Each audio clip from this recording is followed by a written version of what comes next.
It's really a great honor to welcome Aaron, Sena, and Dicle for this talk. When we started SAHA 11 years ago, Delfina Foundation was one of the very first collaborations we had. And maybe one of the reasons is our core values were so much aligned. Delfina and SAHA has always put artists in the core of what we are doing. So everything is shaped, the program is shaped, the mission is shaped around art and artists rather than the founders' personal interests or personal stories. But it is the main interest of both organizations is to be shaped and make this voyage through the needs of the artists and the art community. And personally, Delfina has been, unfortunately we lost her a short while ago. The founder, Delfina, has been a real inspiration to me. She was bigger than many of the people in the art world, but in a very silent way and very sincere way, she was embracing all artists in a very sincere way. And we always looked up to Delfina's model, and we were inspired a lot as SAHA from Delfina. And also, one of the first things I learned from Aaron himself, I have been to Delfina residency a few times. Aaron does not let anyone talk long. One of I have been seen many artists making their presentations in just 1 or 2 minutes. Am I wrong? Yes, you are right. So I shouldn't go long. Thank you so much that Aaron is going to share with us some information about Delfina and our artists. Sena, curator Dicle, will share with us their experiences through Delfina. Once again, it's a great honor to welcome them. Thank you. Thank you. Yeah. It's also my great honor to be back in Istanbul. It feels like I'm kind of like back home.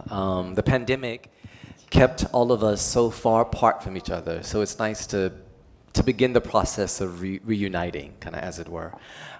So for those of you who haven't met me, as Fusun said, I'm Aaron Cezar, and I had the pleasure of working with our founder, our late founder, I should say, Delfina, who was an absolute inspiration, a tornado, energy life field, and everything that she as a person stood for is embodied in the organization, in Delfina Foundation, which was set up in 2007 to facilitate artistic exchange and experimentation. Now, residencies form the core of all of our work at Delfina. And from our residencies, we stage commissions, exhibitions, events, and performances. The history of Delfina Foundation actually goes back before 2007, before me, before my journey with Delfina. We have we say a predecessor. Our previous space was called Delfina Studios. And I raise it as an example because it was established in the late 90s, the 1990s, in the UK, at a time when there wasn't much kind of like studio provision for artists that was warm, with food and hospitality. And this very much came from our founder, Delfina, wanting to create a home kind of for artists. This was a very critical time in the UK because it was the same moment that contemporary art was starting to develop and become on the rise. You probably heard of the YBA movement, the young British artists. Delfina was at the heart of that, of supporting and nurturing a whole community of artists that became kind of the poster child for British contemporary art. But it wasn't just British artists. There were also artists from all over the world, and from Turkey, Haluka Kace, Ezra Erzin, are just a few of the artists who were supported by Delfina in the early stages of their own careers through Delfina Studios. In any case, my journey started in 2007. And from then to now, I've probably helped to nurture 350 400 residencies by artists. It's kind of overwhelming when I think about that, because now I'm starting to forget the names, like over time, of who was here, there, and when. But over that period, I guess what I would say kind of quite marked us is trying to create a space kind of care for artists and to engender a certain philosophy that's about generosity and openness. So providing artists with no strings attached support to develop their ideas. And this, again, kind of has come from our founder, Delfina. And I speak a lot about her now because we did just lose her 6 months ago. And we don't want to lose a memory of how things come into being, right? We have a philosophy as an organization that comes from the people who are part of it. She's one, she's passed. I am there. But also every single person who comes into the sphere of Delfina helps to shape it as an institution. And we do think of it as this evolving kind of organism that's not dead, that is absolutely kind of moving on. So when people ask me now about the legacy of our founder and say, how will you kind of take the organization forward, I say we will go forward with artists and curators, the people she always listened to, the people she wanted to hang out with. She didn't want to, do any of the meetings and It was like time with the artist. That was the most kind of critical thing for her. So as a space, we're trying to keep that no strings attached support, so there's not pressure on practitioners. Because those of you who are artists, you put enough pressure on yourselves anyway. You don't need the institutions to put more pressure on you. In fact, the more we relieve you of pressure, the more creative you end up being. And that's something that we've absolutely identified, kind of like at Delfina. And now with 14 years under my belt and 350 residencies, I can point out case studies of people who came with nothing and ended with something. Case in point is a silent university. So this project emerged from a Delfina residency back in it was almost exactly 10 years ago, 2012 or so. It was like 11 years ago, 2012. And Ahmed Ogut came to Delfina about a year ago to do a talk to remember kind of the genesis of it. And it was a collaboration that we did with Tate Modern. And it was an open-ended invitation. It was come to London for residency. It has to be over the course of a year. So it was like over 3 different parts. And you have to work with an audience group. You decide the audience as an artist. Then Ahmed, in conversations with taxi drivers or cleaners, started to recognize how many of them back home were professionals. They were medical professionals. They were lawyers. But in the UK, because they happened to be a migrant or asylum seeker, they couldn't practice their profession there. So the silent university emerged kind of from his experience in London and this openness of us and Tate, which is a big struggle, by the way, to get a big institution like Tate to kind of approach something in such an open way. But look at what resonated over the last 10 years and how it's gone to Berlin and Stockholm and Paris and it's now kind of like here in Istanbul. The other thing I want to reflect on is how residencies can mean so many different things for so many different types of people. Depending if you're at the early stages of your career or kind of the latter stages. And I think we'll probably kind of, anyway, the panel kind of will unpack some of this about what a residency has meant for them kind of at Delfina at this stage kind of in their careers. For us as an institution, when we're looking to engage with partners like SAHA or kind of even our artists and curators that we invite, we're looking for kind of a two-way relationship of what we think they have to offer us and we have to offer them. It's still open, but what that is, sometimes it is just an exchange of energy, right? Because we are trying to create a community. In order to create a community, you have to have people who come in and activate it, whether this is simply through cooking, or kind of like shared conversations. And I think those of you who have kind of seen the development of SAHA Studios probably very much kind of understand that, about community building and what it means to kind of identify or how to create a family. And I think that's what we've tried to do the most kind of at Delfina Foundation. Before I hand over to Dicle, I wanted to say that we are, for those of you who don't know, we are in the heart of London. We are 2 minutes walk from Buckingham Palace. So from this space, you can walk to most parts of the city. It's a very unique place to have a residency because it's not a normal place, for artists to live, next door to, well, the now king, but before the queen. Actually, were you there this summer when they had the big Jubilee celebrations? With the, I don't know, remember. But this last summer has been a very busy one because we had the celebration of the Queen's, 70 years on the throne, and then her death. And so the residents have been in the middle of all of this, particularly for the Jubilee concert, you could hear Diana Ross singing in Delfina Foundation. You could she was it was almost like sitting in the front lawn of Buckingham Palace. But my point about being there is that it is a place of power. It is the heart of a city that used to be an empire, that used to be part of the European Union. So I think artists who come there kind of, in a way, you can't help but be affected by being in this place and also being humbled by having the opportunity to reside there, And what does that do to practice? What does that do to us as an organization when our neighbors are not a normal, kind of like neighbor? This is something we're really exploring kind of a lot at Delfina. But the fact that it's central and you can walk from it has inspired so many artists and curators that we've had in residence, including the one who's sitting to my left. It's part of kind of her time in residence this summer. So Dicle is the most recent Turkish resident that we've had at Delfina. And as a curator, she came into our program this summer alongside quite a number of other curators. We purposely tried to create a different kind of experience for the summer residents. So that we could have an exchange of curatorial practices. And I believe while you were there, and I might get this wrong, but I know that over the summer we had curators from Hong Kong, Taiwan, Dominican Republic, yes. It was a truly international group, which again is something that we really strive for at Delfina, is putting creating a global context for different conversations to take place that may not normally take place. And then what's great about these conversations is that they often continue well beyond the residency, sometime into years and years and years. But anyway, I'm going to hand over to you and then I'll come back. Yeah. I'm Dicle. I'm coordinator of Loading, a non-profit art space based in Diyarbakır, and also I'm an independent curator and independent architect. Don't forget it. I stayed in Delfina for 4 weeks, and I spent almost all of my time by walking place to place. That's why I divide my speech into 3 parts.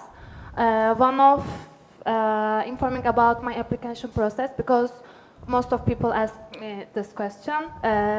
One of is my research process in London, and last one is my inference from this residency program as part of Delfina family, nice normal family. I think everyone in here knows more or less things about Loading, Loading's activities and motivation, but while in Delfina, it was more important to talk about its historical context, because they didn't know about anything about Loading, and I tried to answer some questions. What makes its Loadings more than any local artist run space, and what kind of need did emerge from this organization, and what is its attitude in the existing art scene in Turkey. I try to answer this question because my research is researching artist run space like Loading, and explore the possibilities of our common ground. I mentioned about it.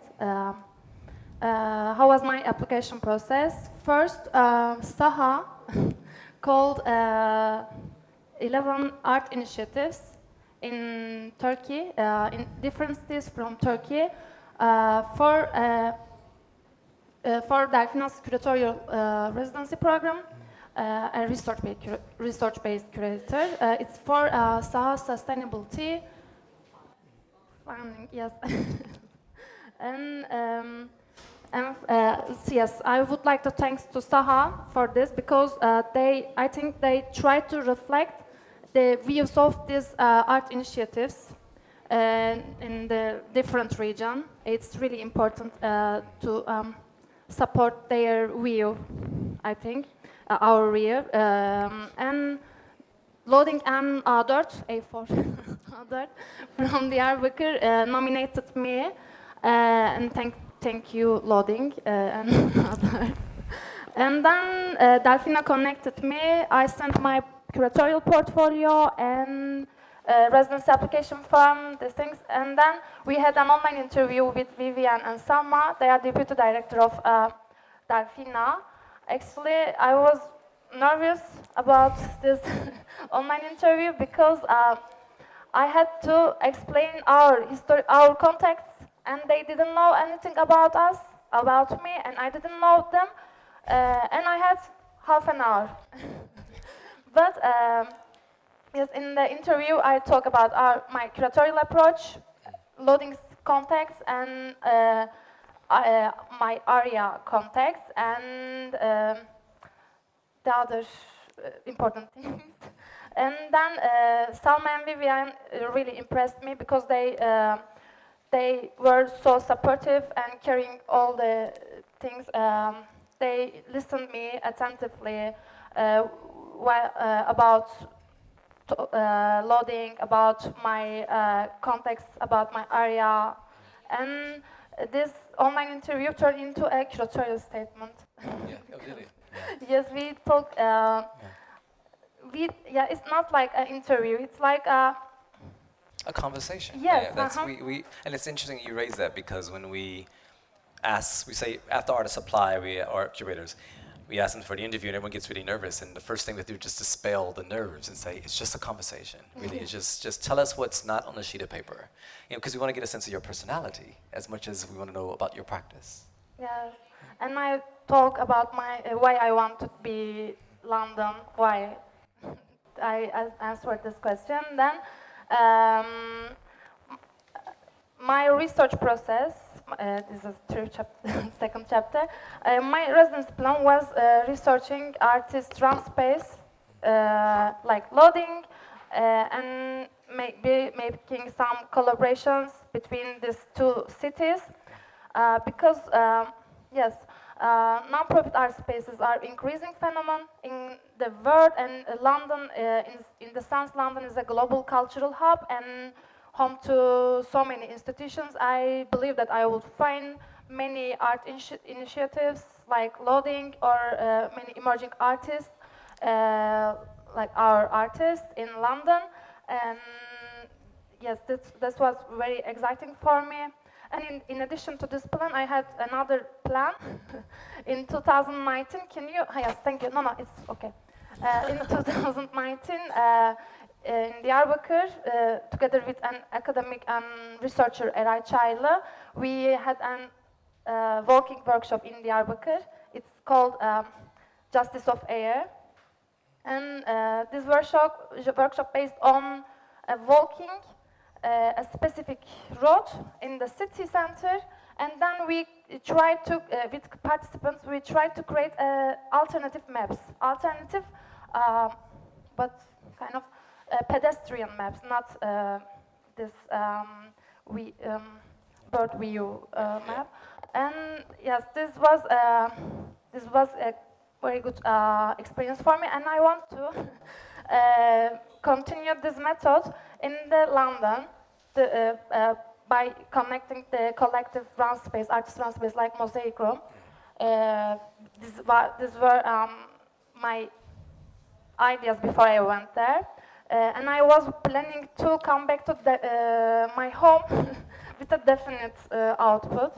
But yes, because before Delfina, I was in a residency program at Tarabya Cultural Academy, and we are working on a specific project with my collaborator, curator Didem Yazıcı, and I thought I will bring a specific research output from Delfina, but it's I realized that I'm missing some parameters such as context, such as space, time, and I realized that every residency program has own unique functioning, and Delfina is really different place and really different universe. Not like Istanbul, because Istanbul is familiar for me, but Delfina, that London not like this. And I try to find another ways. Challenge you. Do you remember? I called you wordly. I said this place is so big. I didn't know. I don't know what I pick up these things. Blah blah. But yes, when I remember that time, I only it's only funny for me, not nervous. Okay, let's go back to Delfina process. When I came to London, my first job was to read this. Yes, read these books, Aesthetic of Climate, written by aracılıyla from London. I mentioned it. Especially this chapter, A Triangle for Anthropocene Architecture, the brutalities of South Bank Center. Thanks to this chapter, I create a road according to this chapter, because this was very important start in understanding London's cultural and art ecosystem, and my brushing up my architectural history about brutalism, and using of the public space in London, and South Bank later became my frequent destination. I always went to South Bank every day, and this method is turned into my daily routine. This road, and this map, you see the biggest picture. This map is London Institution and Gallery list. This is prepared by Delfina Foundation for their residents, and thanks to this map, I create the other roads and by every day. And this road every day, not every day, sorry, is updated with Salma and Vivian's advice they gave me, and thanks to people and institutions Delfina introduced me. Delfina is a really good place about this networking and introducing us to relevant people. Yeah, precisely. What is this? Nokta atışı. Pinpoint. Yeah. And then, what's my inference? I will finish my speech. My inference from this residency program about loading part, I can say that it was very useful for me to establish a new connection between these two other cities, London and Diyarbakır. Different geography, different context, different world. And because London has a motivation to make Diyarbakır is a discursive space in a national and international arena. And thanks to this, from this point of view, this opportunity in Delfina is really important for me, because I create some plan in my mind for discourse space. And most important things for me, I can say that the biggest output for me in Delfina, my new friends from Delfina. We shared same building, we shared same daily routine, breakfast, then night we went to, we used to go Green Park for yoga meditation, like this. And yes, we talk about our artistic, problems, but not only this, like family, we talk about everything, our relationship, our daily life, blah blah. And we have started become a family. I can say that, yes. the biggest output for me is my friends from Delfina and you and Sena. Before I came, I went to Delfina. Reach out to Sena. Yes. It is interesting because I think that the residents do form, and it happens we're kind of impressed by it. Every 3 months, we bring together like a new family of artists, and you never know what the dynamics are going to be because you select people individually. We always think of the collective, but you select individually. But when they come together, and it's just shared sensibility often between all the residents there. I think a lot of it comes from the sharing of the house, sharing of a domestic space. So it does mean that there's a unity that happens, and there's also conversations that take place over cups of tea or coffee, not just over a laptop, when you're in a serious kind of work mode. And the downtime ends up being the most productive time, I think. And it's something really of value that comes from this kind of like shared living. Were you wrapping up, or did I just interrupt you? No, I finished. Okay, thank you. I mean, but I mean, you raise a very valid point about the notion of kind of living together. It's something that we're like really considering kind of at Delfina, the fact that it is a house, kind of it's a home, and what it means to kind of share a kind of a domestic space. Of course, it means a lot of cooking and eating, which you do a lot of. And so when Dicle mentioned about how we support practitioners to develop their networks, we often do that over food. Yes. Where we have every 2 to 3 weeks something called Family Lunch, and we invite 30 people from across the art world and the real world to eat together with our resident artists. And it becomes a way in which they can talk about their practice. So DJ did a number of kind of presentations on loading. And so that it's great for the London audiences here about what's happening in Diyarbakır, kind of, for example. Then with Sena, it was sharing the process of her work, the production of the work that she'll speak about soon, but giving people an insight into it, into its development process. I wanted to say that alongside our more open-ended residencies like Dicle took part in, we have thematic residencies kind of at Delfina, which is one of the unique things about our program as well. One of our more renowned programs is the politics of food. And so we've invited more than 100 residencies over the last 10 years to explore food politics. One of the collectives is cooking sections, which have one of the venues kind of here in the Biennale. That our relationship with cooking sections started about 10 years ago when they were just beginning their career. And funny enough, when they were doing one of their very first kind of performances in London, Merve Unsel, who's here, was in residence with us. She was the first SAHA resident that we had. That was almost 10 years ago. And that was part of a collaboration with Innova and Goldsmiths, if I recall. And then from that point onwards, we actually started inviting artists with SAHA, and often they came around some of our thematic programs. So we have one program called The Public Domain. Ishil Igrikavuk, I'm mispronouncing her name. Ishil Igrikavuk. Yes. By the way, it's not just Turkish words. It's even English words that I mess up, I should say. But she came in residence along as part of our public domain project that looks at public space, kind of in its widest sense. We have a program called Collecting as Practice, which looks at the politics, the psychology, and the philosophy of collecting.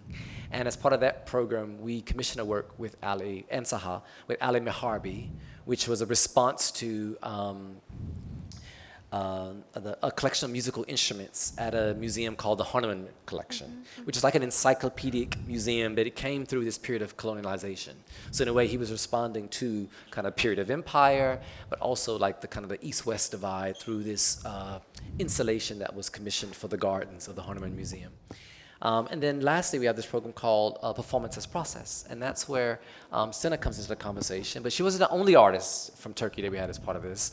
Murat Adash was also one of our artists in residence as part of Performance as Process. And this program looks at performativity in its widest sense. It looks at performance in relation to kind of the everyday. And when we were identifying artists for this particular residency, it was in collaboration with Block Universe, a performance festival in London. And we were specifically looking for someone to commission towards a performance. So it was open-ended in one way, but also you knew there was an outcome that was at some point would have to be delivered, you know, for the residency. So it ended up having more time than one would normally have because the pandemic happened in the middle, which disrupted everything. But nonetheless, maybe you can tell us a little bit about your journey. Sure. So yeah, I was at Delfina for a commission, a performance commission by Delfina, SAHA, and Block Universe. It finally came to life in May at Welcome Collection London this May. There were 4 performances in May. And before that, surprisingly, it was also performed 2 times in Athens at a space called Tavros. The reason it happened this way is my original commission was for January, February 2020, and I was supposed to complete it in May 2020, but then, as you know, the pandemic happened. So it took me a 2-year delay, and meanwhile I was invited to Tavros to perform this piece, and everybody was really generous enough to let me do it there for the first time. I worked with Canan Yücel Pekiç'ten and Sedef Gökçe. I think Canan is here for the choreography and the performance too. And the original soundtrack was made by Semih Fırıncıoğlu. So just like Dicle, I went through a selection process as well. It was a closed call. The topic was body and the archive. And I wrote a proposal. I was thinking about the rational mind and its ways of grasping, understanding the world, how we map spaces during that time. I was working for Hrant Dink Foundation during that time, working with the Hrant Dink archive. And there I realized how meticulous a work it is to work with an archive and how time-consuming it is as well. It made me wonder, like, all these archives, all this preserved information, when and how will they be activated? When will they be used? When will we hear about the preserved information? So I wrote the proposal for slalom, and I used slaloming, the alpine skiing discipline, as a metaphor, because another thing I was inspired by was the recent end of the world scenarios because of the global climate crisis. During that time, I was reading this book, Learning to Die in the Age of Anthropocene by Royce Granton. These two views, like archives needing so much time and effort, and maybe we don't have that much time left because of this climate crisis, they came together for me as inspirations. And I asked the question, how can we activate the preserved knowledge if we are running out of time? Let's say the world as we know it is going to come to an end. Not the world, like who knows what will happen to the world, but there will be great changes, let's say. So I wrote this proposal based on the metaphor of slaloming, and it's an alpine skiing discipline in which the skiers ski downhill, full speed, and they take turns around poles, slalom poles. And I thought our relationship to time is changing as well, and to take this turn, the skiers make very skillful movements, and I put it at the center of my proposal. Like, I wanted to research this. How can we activate an archive? And then when I arrived to Delfina, I visited many different archives and collections. It's almost endless, and I was guided in a very supportive way on what to see, what could be interesting for me. So I had many options, but I was very much influenced by Welcome Collection. Because my works investigate healing, and Welcome collections hold like material on healing from very different perspectives. There is Western medicine together with Eastern medicine. There is witchcraft. There is apothecaries. So everything related to healing is in that collection. So I really wanted to make perform my piece at Welcome. But it was not possible in 2020 because their program was already scheduled for May. So this is one of the early drawings I made for slalom. Initially, I designed costumes inspired by Welcome's collections. Here, at the bottom, you see other options for where I could perform my piece. It could be Chelsea Physic Garden, the Science Museum or British Library Sound Archive. I had access to British Library Sound Archive through a studio visit at Delfina by Ella Feiner. That was one of the highlights of my stay, I have to say. Anyway, so I would like to introduce the piece very shortly, and I recently received the video from Welcome Collection, so I want to show you a few short videos from the piece. So, as I said, I worked with Canan and Sedef, and we had different roles in the performance. I read the inventory of the archive, and they are the bodies who move against the forces of nature and pressure of time, and they are archivists. So I kind of represent the archive and the rational mind, while they're the ones who need to complete this task, this difficult task. So after 2 years, actually, Welcome was available for the performance, so I could realize it at Welcome. The piece has 2 sections. In the first section, I introduced the archive and the space and the mapping. I did map the Welcome Library with slalom poles. And Canan and Sedef in this section, they do this like carrying movements to each other of like packing, unpacking, preserving, like unpreserving, I don't know. So that section you see the care element of dealing with the archive while I introduce the material. Then I start reading the inventory. We come to section B, and there's a lot of conciliation and balancing between me and Canan and Sedef. They try to slalom to my rhythm, and we do it in 3 different sections. In the first trial, we experiment with what happens if they both fail. Then we do a trial in which they both successfully slalom to my rhythm, the rhythm of the inventory of the archive. And we also do a trial in which one of them succeeds, one of them fails. What has been a very important experience for me was that as a person, as a cerebral person mostly, I was also like performing with my body for the first time.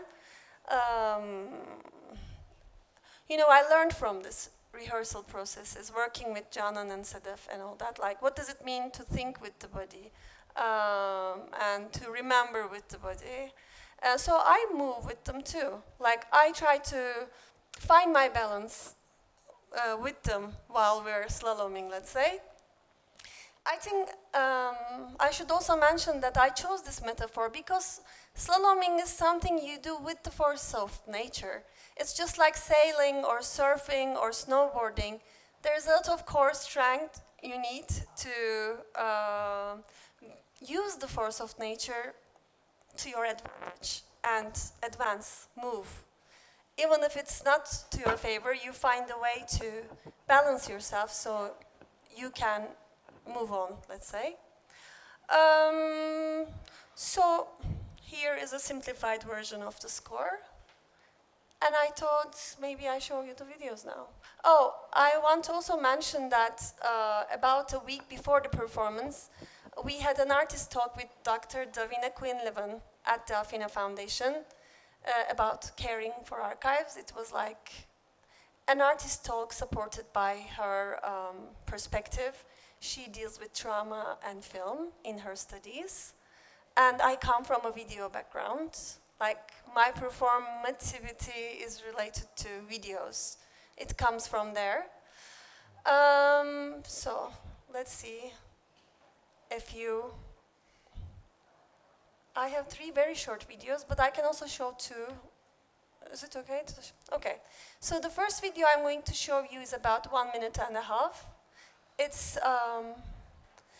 It's from the first section. In the section where I introduced the mapping, the archive, and the dancers care for the archive.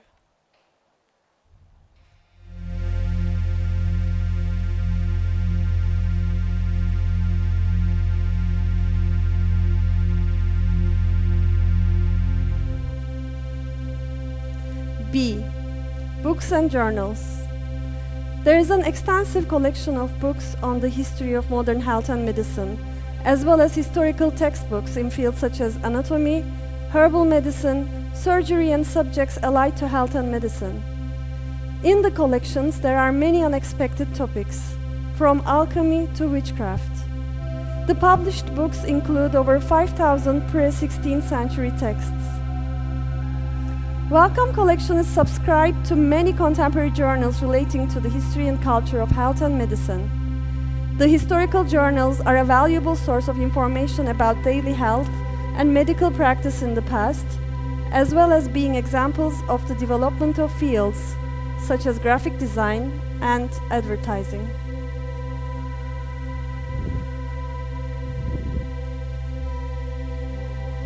C. Archives and manuscripts. In the archive collections, there are unpublished drafts, notebooks, letters, photographs, personal papers, and official records of over 800 people and organizations connected to health. The bulk of the collections are in English, but the collection is global in scope and contains over 20,000 unpublished manuscripts in over 50 languages, including Latin, Sanskrit, Arabic, Persian, Japanese, and Chinese dialects. So this is from the introduction section. How does it work? Maybe press that button. Okay, that's okay. Okay, great, thank you. And I want to show you one conciliation effort, like in which the Canan and Sedef are trying to slalom to the rhythm of the archive.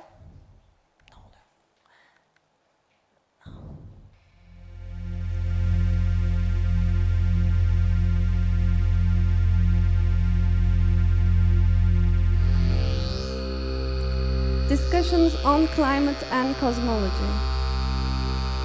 Kroll, James. Date, 1885. Books, online. The Inquisition of Climate Science. Powell, James Lawrence. Date, 2011. Books. Climate and Energy of Nations. Markham, S.F.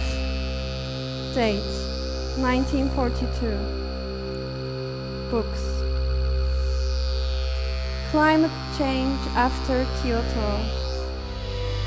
Rainfall and Climate. The Climate of Algiers. A Better Investment. Into the 21st Century. Statistics of Consumption.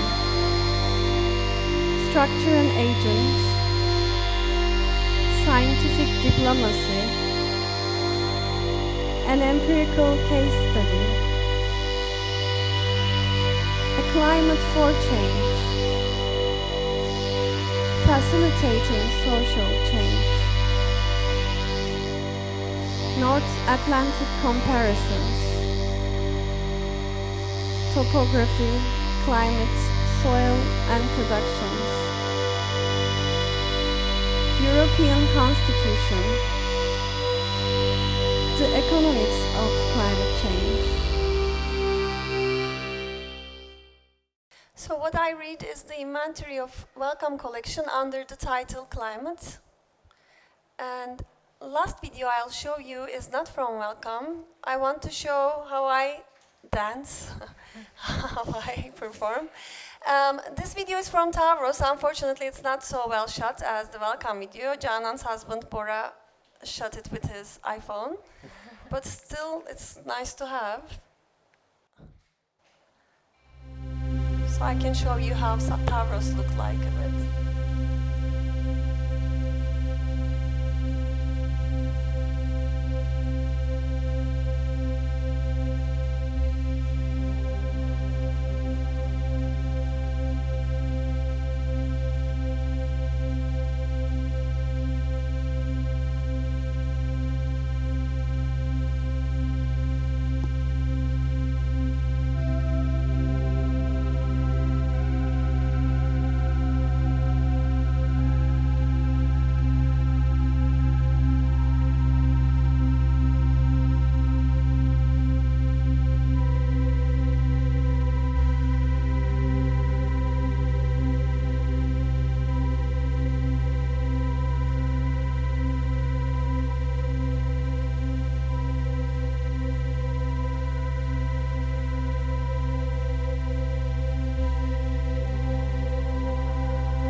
So at Tavros, the archive is an economic history archive. It belongs to the Piraeus Bank Group. So I read data on agriculture, tourism, and international trade. It's like this whole show was called There is Nothing Inevitable About Time, and it was inspired by how our relationship to time has changed throughout the pandemic. So here, you know, this idea of linear growth also entered the equation. Like the performance also challenged the idea of linear growth, let's say. Yeah, this has been a very long but very special journey for me to work on this work and produce it. Like the research phase, throughout the research phase to production, Delfina has been very supportive. Put me with many interesting people, contacts that offered different perspectives. And just like you said, like the friends slash colleagues, let's say, it was also very enriching to meet these people. Yeah, I would like to thank Delfina, SAHA, and Blockinors once again. Thank you, Sena. What's interesting is that when we kind of began this session, Fasoon said how I'm always very tight with artists and time and presenting their work. Sena took part in a speed dating Yes. event at Delfina with a bunch of institutions around the UK, which it was even an experiment for us. And she was remarking just now about how like it was how weird it was and blah, blah. But then there's something major that's kind of potentially coming out of it, or is coming out of it. It came out. It came out, yeah. So yes, I admit that I complained about this speed dating with the curators because I had to present my work for 3 times in like consecutive ways. So Contemporary Art Society purchased one of my works for Lancaster University's Peter Scott Gallery. Yeah, which is great. So, you know, an acquisition came out of it, of a work for, you know, a museum, which is like great out of a speed dating that you thought no one was actually paying attention to you, but they were. They were indeed. They were tired, I think. I'm sure. Well, we don't want to tire the audience, but so I want to kind of hand over and say if there's any questions kind of from you, we're happy to. I forgot to Oh, show sorry, pictures. please. Sorry, I just realized. Yeah, just quickly, can I show? Just to show you the space. Welcome.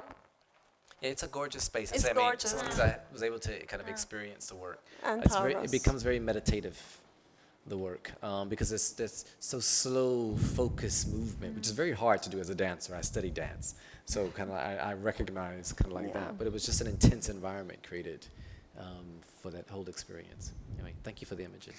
Thank you. Yeah. So if there are any questions, just put your hand up. We'll take them.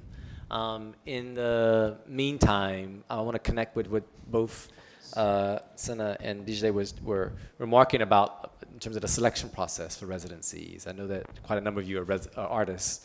And so at Delfina, we do a combination of open calls, so you can apply directly to kind of like Delfina Foundation.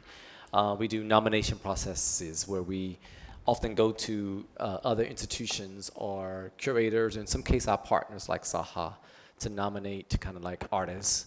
But often what we try and do is cast that net out very far, you know, in terms of who are nominating kind of for the program. And we do like then a small amount of direct kind of invitation. But throughout most of them, we still ask artists to apply, to kind of write down what their intentions are kind of for the residency, just so that we have a sense of where they are in their career and how we can help as an institution to unpack kind of the concerns they have or the opportunities that they have kind of in front of them. And also, like both of them kind of acknowledge, we try to do that in a very bespoke way. So we try and identify studio visits for that one artist, some for the collective who might come and see a few people, but often we try and really think very specifically about one's practice and who, how, because, you know, time is limited, basically. I mean, Dicle was there for 4 months. You came for 4 weeks, sorry. Yes, I understand. Very, very intense, short. And it was planned to be that way in kind of in her case. Sena over 2 different periods, right? 3 months in total. 3 months in total. And normally, like the residencies will probably be on an average 3 months. But even then, there's not that much time. And as you pointed out, like London is a big city. There's a big art scene, and you need to know how to navigate it. And so we try to help as much as possible, whether it's giving a map physically, That's how. or actually sitting Survival. down, exactly, or talking one through different contacts, or using like the family lunches, for example, as a platform, so that bringing people to kind of the residence, rather than them having to go out. And then of course trips, so leaving London too and going out to. Yes, and Yes. out of London Yeah. also. I Yeah. went to Nottingham. Didn't Yes, go to Nottingham. You both went to Nottingham? Yes. Okay. You. Just something Yeah. I Yeah. remembered is like when Dicle said her interview was very informative. Same thing is true for me actually. Yeah. I had the interview with like SAHA team, then there was Block Universe and Salma, Yeah. and what they asked me about my work really informed me like later on. Yeah. Well, no, it's interesting you raise that because we, even with the application process, you know, I mean, I didn't elaborate on just now. Another reason we ask artists to do it, because often they're trying to work out kind of what they do, like, you know, the practice, why they want to come to London, like why a residency for them, and just helping them articulate that. And also, the framework of putting together an application for our residency is very simple, if you already have all the ingredients. If you don't, it becomes a tool that you can use in many other kind of contexts, because the kinds of questions that we ask are broad, specific but broad enough. You know, we ask for a portfolio. If you don't have a portfolio, here's an opportunity for you to make one. And the instruction, the guidance notes are as helpful as they can be, and we're always available to kind of help people go through the application process. So if you are applying at any point, you can always ask, you know, us for kind of support. The most important advice I could give you about applying for any kind of residency is to tailor your application as much as possible to the place you're applying to. Because they're looking equally at kind of what is their role in terms of supporting you. It's not just about what you offer them, but also what they can offer you. So you have to kind of like almost spoon feed every single element to them. And I always say this to applicants too. You spend hours on your application, we probably spend minutes at first looking at it. So really be straight to the point, you know, and spoon feed it. Don't assume we're gonna do our research. We do, by the way, but some people don't. And actually, before it gets to me, it may have gone through a few other people, right? So you really want to attract people, you know, from the beginning. Don't put your work in chronological order. Put it in the works that are most relevant to the institution you're applying to. So there's like little strategies like that when I have loads of ideas, but it's like little strategies like that to appeal to people because they have very little time. We receive so many applications, and we will look at it thoroughly later on, but like the first review is the brutal one, where it's like first impressions. So it's like really think about kind of what first impressions you're making, you know, when you are putting together a portfolio or an application. How many applications do you get? Thousands. I mean, it depends on the kind of country, because that's in some way why we started doing some of the more nomination processes. It's up because we're inundated with applications, and a lot of them, sorry to say, but like maybe 70% are like almost like not kind of like relevant or not ready. And then you have 30%, which is still a lot. That still could be a few hundred, you know, who are the ones you really focus on. So yeah, we get a lot of applications. And so yeah, but do think about that when you're applying. It's like how you're appealing to the, you know, the people there. Remember, they don't have a lot of time, and just put everything very clear. Just, you know, straight to the point. No flowery language, no art talk. I'd say too. Like that's it. We're going to close that conversation. Thank you for coming. Thank you. It's great to see all of you. Yeah. Thank you to SAHA as well.